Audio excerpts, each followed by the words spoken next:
Okay, today we're gonna take a look at this G55X, and we're just gonna try to figure out how to answer the question, what do you do when the board doesn't match with what's on the schematic?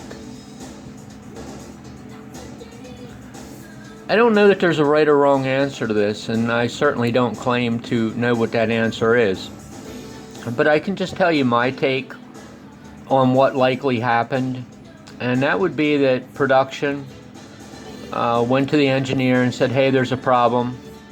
And it could be a million reasons, you just don't know, and it really doesn't matter. We might have ran out of this cap. You know, the polypropylenes that we got in, the lead spacing could be wrong.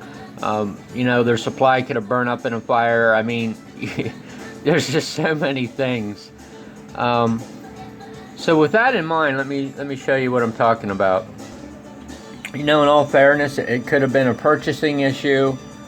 You know, it just it goes on and on. So looking into the unit here, we're going to look at KC6, which is right there. That big red polypropylene that's sitting in there.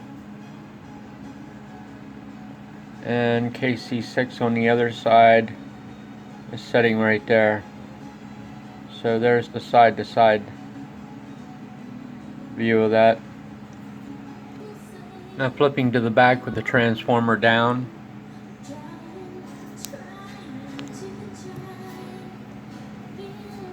You're going to be right here and right there.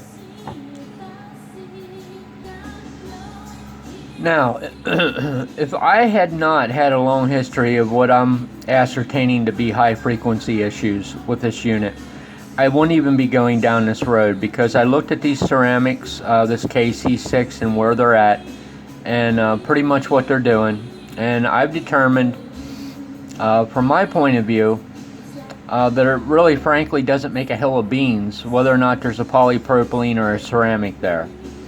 I'm sure it does, but not to any great extent. And that kind of reinforces my theory of the engineer saying, hey, go ahead and use these ceramics here, and that's okay with me. So I pulled mine out and I put the polypropylenes in, and we're just going to stew on this for weeks or months or what have you, and see if it made a difference. Honestly, I don't expect it to really do much of anything, but just in the interest of science, we're going to do that. So just one quick note here, and this is a once bitten twice shy issue.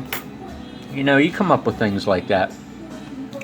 When I pulled these off to replace these, I didn't even get the solder sucker anywhere near these.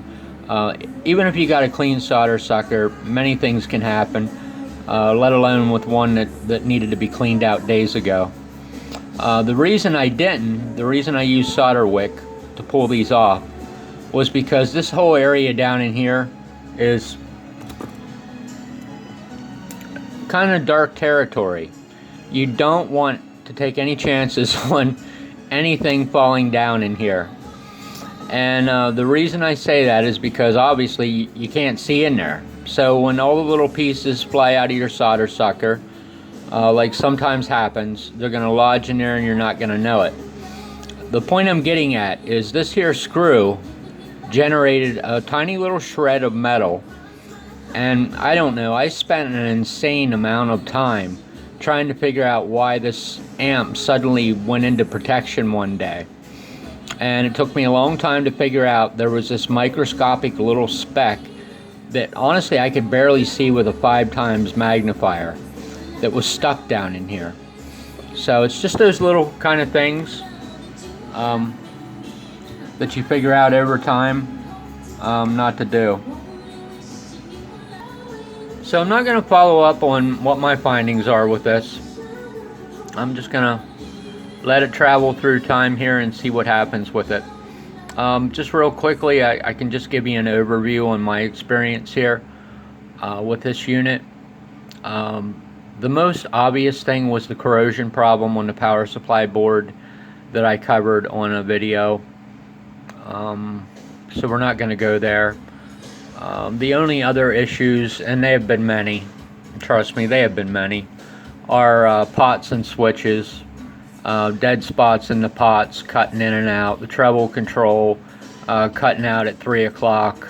The bass control just quite recently decided it was going to, or I'm sorry, the balance control just quite recently decided it was going to take a crap on me, and now it completely cuts out one of the channels. And these are controls that I never even turn. So I'm not sure what induced that issue, but I've tried everything to remedy these, the high and low filter switches, issues with, fix them, but you know, you just don't know. It could die tomorrow, it could last 6 years. The balance control is so bad, I'm gonna have to do something with it. The treble control is so bad, I'm gonna have to do something with it. Other than that, that's really all I can say about it at this point. So I appreciate you watching. Thanks a lot. Have a nice day.